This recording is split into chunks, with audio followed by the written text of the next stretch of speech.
Assalamualaikum warahmatullahi wabarakatuh.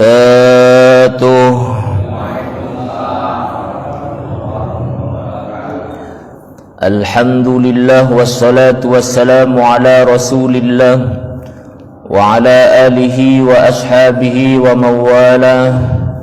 La hawla wa la quwwata illa billah, amma ba'd. Laqad qala Allah ta'ala fi kitabihil karim, a'udzu billahi as-sami'il 'alim minasy syaithanir rajim. Bismillahirrahmanirrahim. Ya ayyuhalladzina amanu taqullaha wal tanzur nafsum ma qaddamat lighad wattaqullaha innallaha khabirum bima ta'malun. Shadaqallahul 'azim. Wa qala an-nabiy sallallahu alaihi wasallam, taraktu fikum amrayni ma in tamassaktum bihima lan tadillu abadan, kitaballahi wa sunnata rasulih. Shadaqan nabiyyu ala hadithi. Hadirin jamaah Masjid An-Nur yang dimuliakan Allah Subhanahu wa taala. Segala puji bagi Allah yang hingga saat ini masih memberi kesempatan kepada kita untuk melanjutkan kewajiban kita sebagai hambanya, yakni kita menunaikan sholat subuh secara berjamaah. Ditambah lagi sebelumnya banyak juga di antara kita yang melaksanakan sholat sunnah 2 rakaat. Maka sebagaimana apa yang sudah disampaikan oleh Nabiullah Muhammad sallallahu alaihi wasallam, maka insyaallah kita termasuk orang-orang yang mendapatkan pahala yang khairum minad dunya wa ma fiha, lebih baik daripada dunia dan seisinya. Sehingga kalau misalnya sekarang kita mendengar istilah crazy rich, orang kaya raya, maka hakikatnya orang yang kaya raya adalah kita semua yang selama ini istiqamah melakukan sholat sunnah subuh dan kemudian dilanjutkan sholat subuh secara berjamaah. Kapan Ustaz kita akan mendapatkan kekayaan itu? Tentunya kelak di yaumil akhir. Karena balasan terbaik yang akan Allah berikan kepada hambanya adalah surga, bukan yang lain. Karena kenikmatan surga itulah yang abadan abadah. Kalau kenikmatan dunia ada batasnya. Jangankan kenikmatan kaya raya, harta benda yang dipunya, kenikmatan makan saja itu nikmatnya cuma sebentar. Kita nikmat makan sate, nikmatnya cuma ketika di mulut saja. Sudah masuk ke dalam perut, hilanglah sudah nikmatnya. Tidak ada bedanya dengan makan tempe. Kita makan empal gentong, nikmatnya cuma di mulut saja. Sudah masuk perut, nggak ada bedanya dengan makan tempe. Kita minum minuman yang nikmat, nikmatnya cuma di mulut saja. Sudah masuk perut, tidak ada bedanya dengan minum air putih. Itu kenikmatan dunia, Pak, yang ternyata tidak lebih dari hanya batas kerongkongan yang ada di mulut manusia. Yang itu artinya nikmat dunia itu cuma sedikit saja apabila dibandingkan dengan nikmatul jannah, maka sungguh itu tidak ada apa-apanya. Kita orang yang beriman tentu berharap dunia hasanah, akhirat hasanah. Dunia dapat kebaikan, akhirat apalagi kita pun berharap kebaikan. Maka bersyukur kita kepada Allah, semoga kita dijadikan sebagai orang-orang yang istiqamah. Kita rajin berjamaah, bukan hanya hari ini tapi seterusnya. Kapan kita berhenti berjamaah, Ustaz? Ketika Allah sudah saatnya memanggil kita, maka berarti kita sudah selesai tugasnya untuk menjadi hambanya. Selanjutnya setelah memuja dan memuji Allah, berikutnya kita bersolawat kepada Rasulullah Muhammad sallallahu alaihi wasallam, kepada keluarganya, kepada para sahabatnya, kepada umatnya yang insya Allah kita termasuk di dalamnya, yang kelak di yaumil qiyamah akan mendapatkan syafaatul uzma darinya. Allahumma amin ya rabbal alamin. Hadirin, kita dituntut oleh Allah la tamutunna illa wa antum muslimun. janganlah engkau mati kecuali mati dalam keadaan muslim. Itu artinya Allah tidak mau kita ini mati dalam keadaan kafir.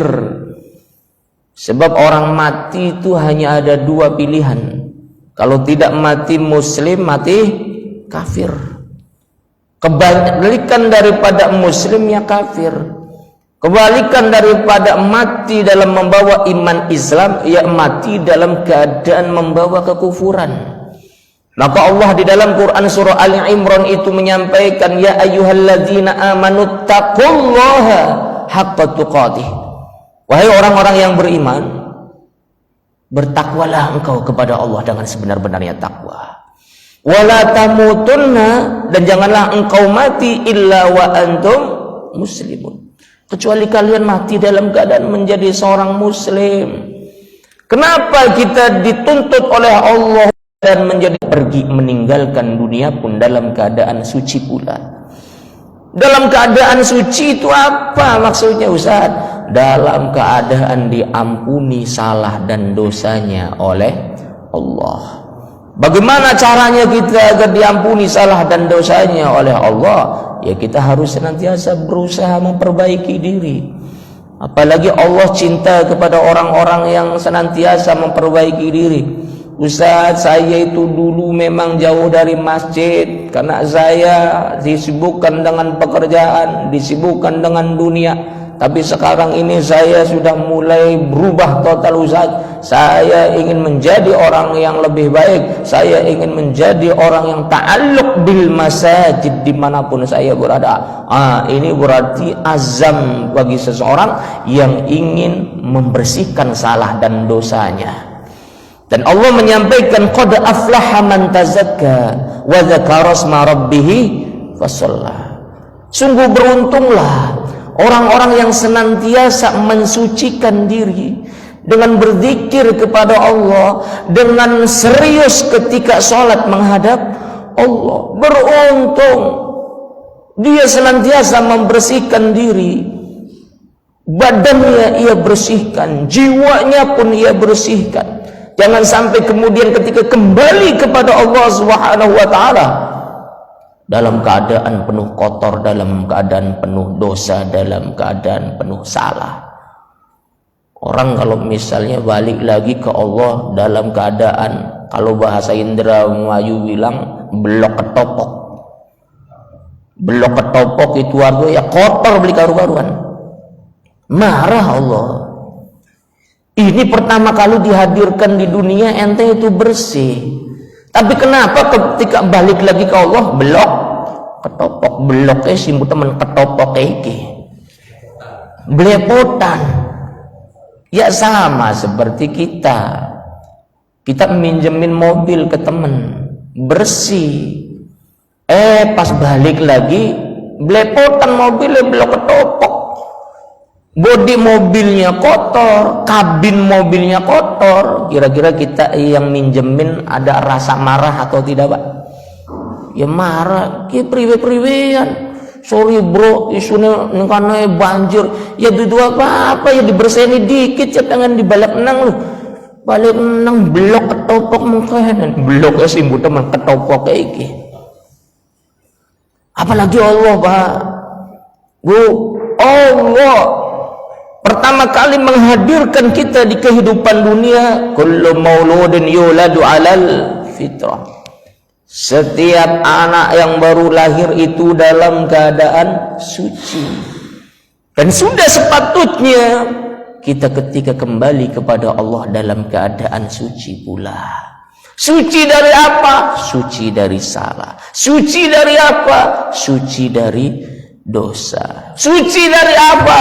Bahkan menurut keterangan para kiai, para ulama, badannya pun harus disucikan kembali.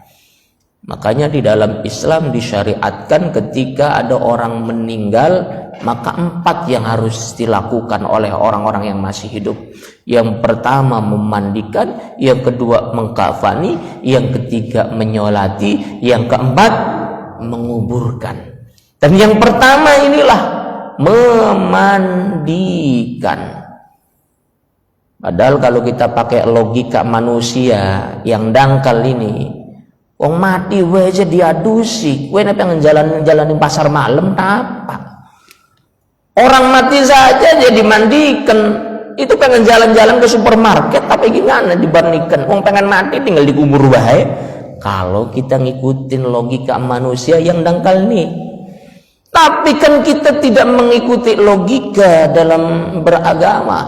Kita mengikuti syariat. Kita mengikuti apa yang sudah diajarkan oleh Rasulullah Muhammad SAW. Nabi Muhammad mengajarkan kalau ada saudara kita yang beriman yang meninggal dunia, maka diantara kewajiban yang harus dilakukan oleh kita yang masih hidup ini adalah memandikannya, supaya balik lagi ke Allah dalam keadaan suci jiwa, suci raga. Qad aflaha man tazakka.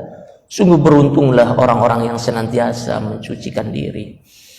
Yang boleh itu mensucikan diri, bukan merasa diri paling suci. Beda. Kalau mensucikan diri, saya sadar saya banyak salah, saya sadar saya banyak keliru, saya sadar saya banyak dosa. Ya gimana lagi, namanya manusia, mahalul khata wan nisyan, tempatnya salah dan lupa. Maka saya sedang berusaha memperbaiki diri dengan sholat, dengan ngaji, dengan amal soleh, dengan infak, sedekah, dan lain sebagainya. Ini orang-orang yang memperbaiki diri, mensucikan diri. Beda dengan orang yang menganggap diri paling suci. Orang yang menganggap diri paling suci inilah yang dilarang. Di dalam Quran surah Ar-Rum ayat ke-31-32. Fala tuzakku anfusakum wallahu a'lamu bimanittaqo. Maka janganlah engkau merasa diri paling suci, kata Allah. Sebab Allah lah yang paling tahu siapa di antara kalian yang paling bertakwa. Jangan ngerasa diri paling suci, jangan ngerasa diri paling bersih. Ini pula yang disindir oleh Allah di dalam Quran surah An-Nisa ayat ke-49. Kata Allah Subhanahu wa taala, tidakkah engkau memperhatikan terhadap orang-orang yang merasa dirinya suci? Beberapa mufassir menjelaskan bahwa yang dimaksud itu adalah al-Yahud wan Nasara, orang-orang Yahudi, orang-orang Nasrani. Mereka orang-orang merasa diri paling suci, padahal kotornya luar biasa. Dilarang kita ini, kayaknya ini orang di komplek ini yang paling suci cuma saya. Ajib. Kayaknya di kampung ini yang ahli surga cuma saya. Kayaknya di kampung ini yang paling dapat syafaat dari Nabi cuma saya. Ini termasuk orang yang menganggap diri paling suci, dan ini dilarang.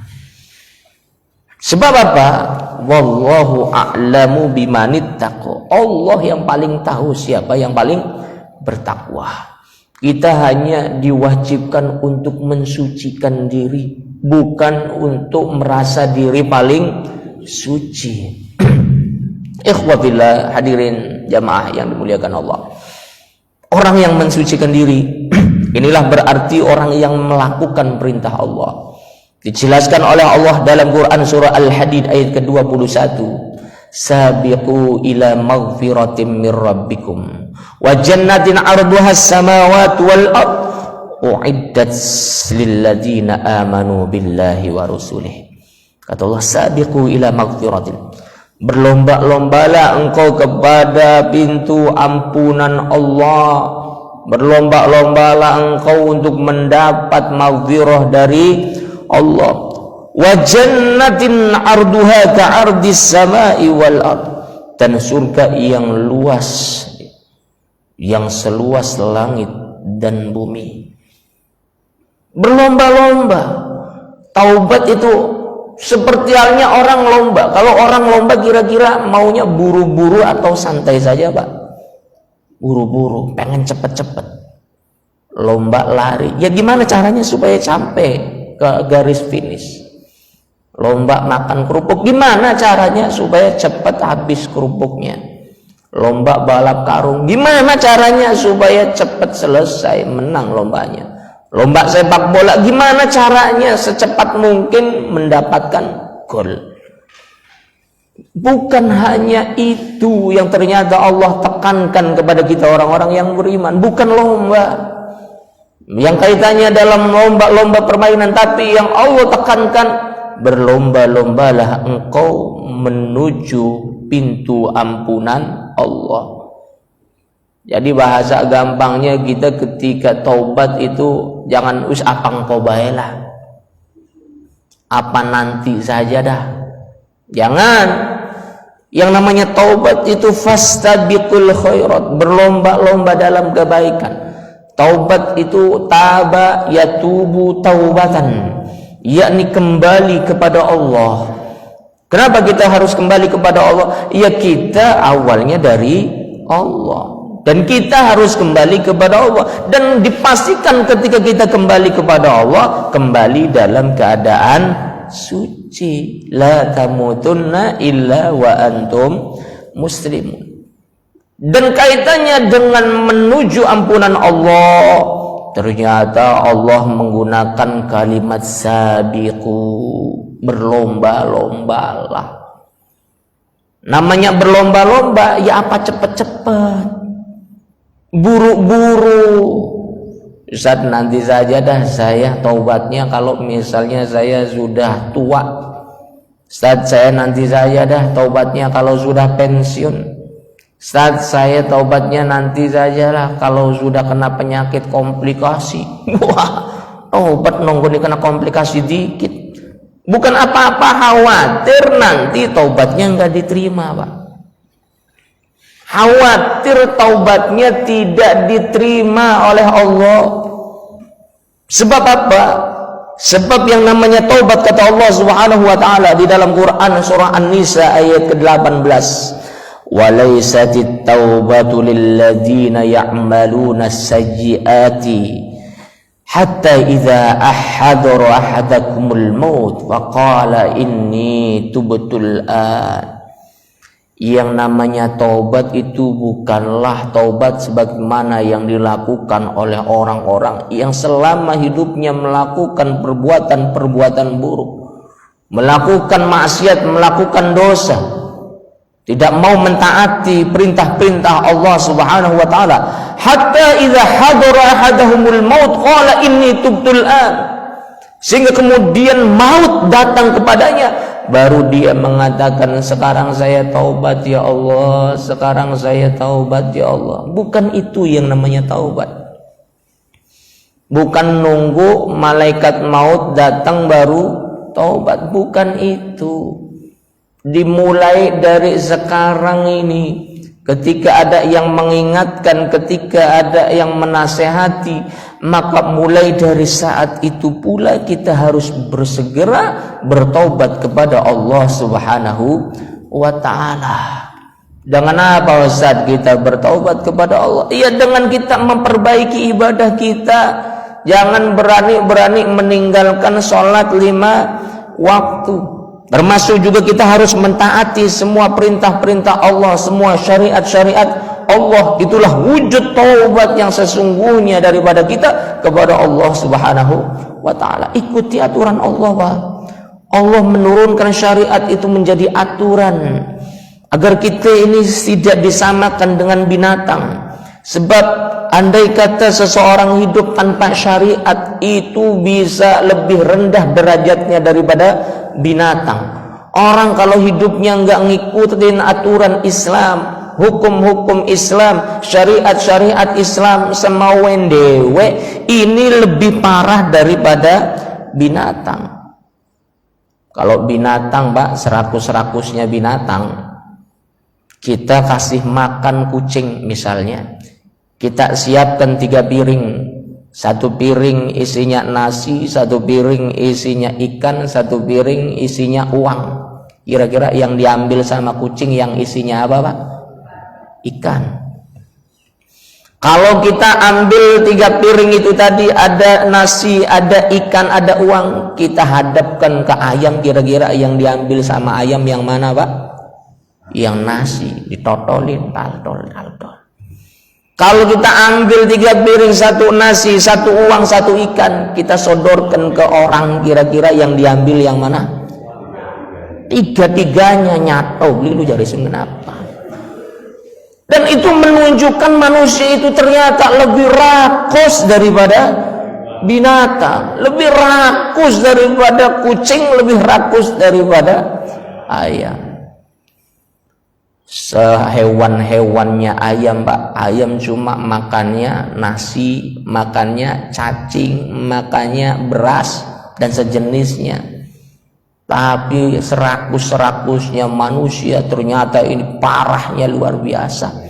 Bukan hanya makan nasi, aspal dimakan, semen dimakan, koral dimakan, besi dimakan, semua ia makan, Pak. Sekarang ini banyak orang takut makan makanan haram, tapi enggak takut mendapatkan rizki haram. Disodorkan daging babi, haram, enggak boleh. Disodorkan khomer, haram, enggak boleh. Tapi korupsi enggak ada kata haram, tetap gaspol ia lakukan. Bahkan dianggapnya ini jalan lain dalam mencari rezeki. Ajib.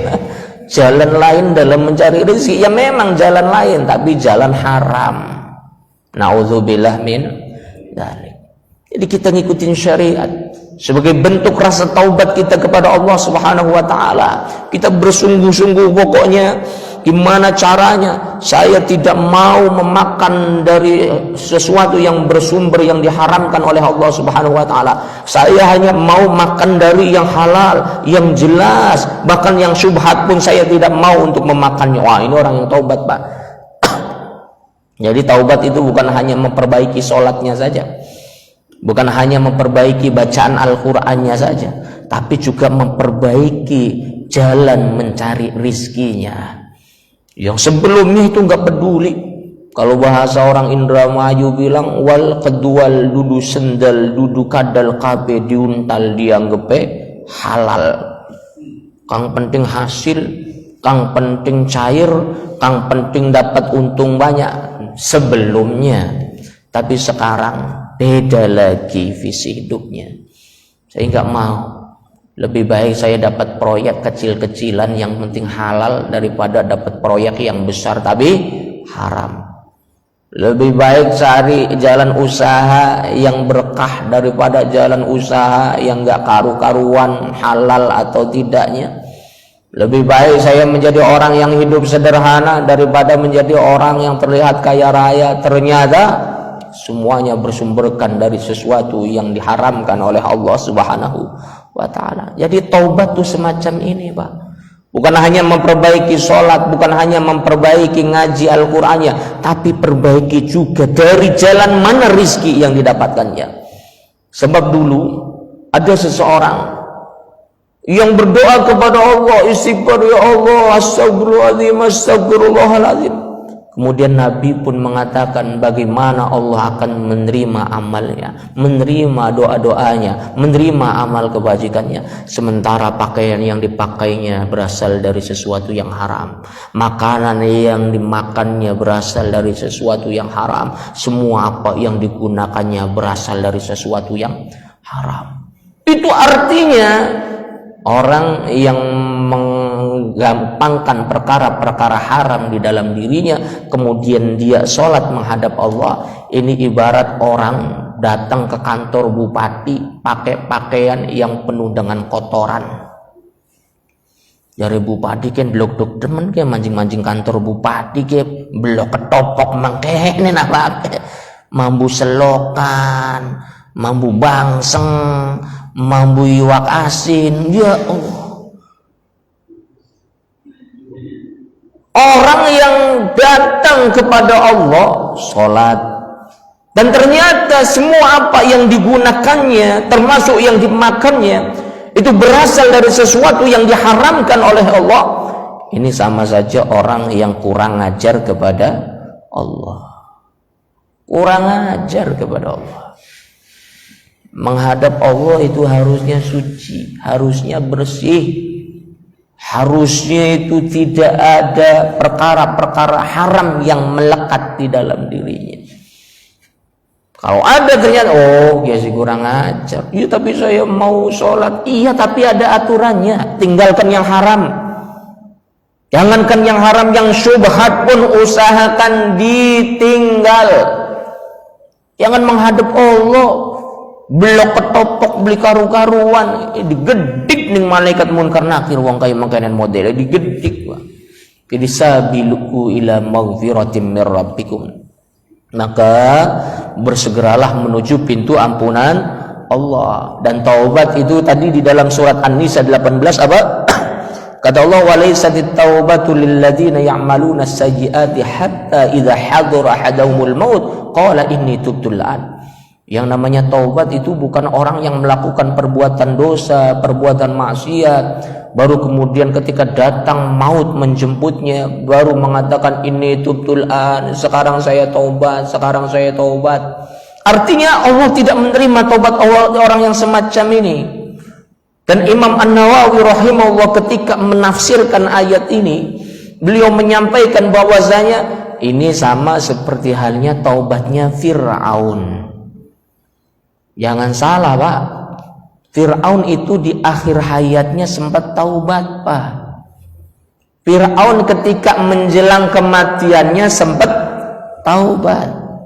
Kalau mau dilihat di dalam Quran surah Yunus ayat 90, 91 dan seterusnya.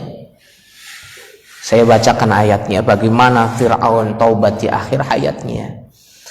Wajawazna bi bani Israil al-bahr, dan kami selamatkan Bani Israel melintasi lautan. Bani Israel diselamatkan karena pada saat itu Bani Israel mengikuti Nabi Musa. Nabi Musa, Nabi Harun mendakwahi Fir'aun bertahun-tahun, tapi tetap saja Fir'aun tidak mempedulikan dakwah Nabiullah Musa. Bahkan justru ia semakin benci kepada Nabiullah Musa. Hingga kemudian Fir'aun mengejar Musa dan para pengikutnya. Hingga ketika sudah mulai terpepet, mau lanjut ada laut, balik lagi bakal ketangkep sama Fir'aun.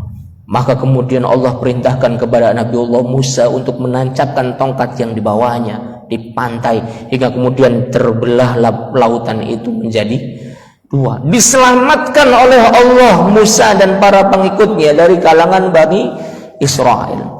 Fa'atba'ahum Fir'aun wa junuduhu baghyaw wa adwa. Kemudian Fir'aun dan bala tentaranya mengikuti Musa dan mengikuti orang-orang Bani Israel karena hendak menyakitinya, karena hendak menghabisinya. Hatta idza adrakahul gharaqu.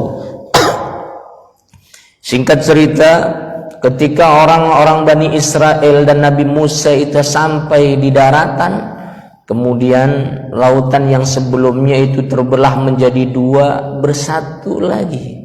Sementara Fir'aun dan bala tentaranya masih ada di sana.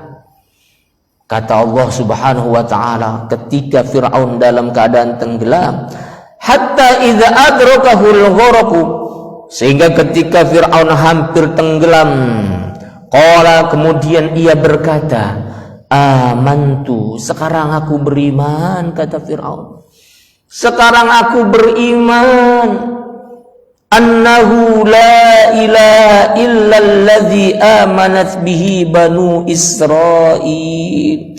Aku percaya bahwa tidak ada Tuhan melainkan Tuhan sebagaimana yang dipercayai oleh Bani Israil. Wa ana minal muslimin, dan aku termasuk orang yang berserah diri mulai saat ini.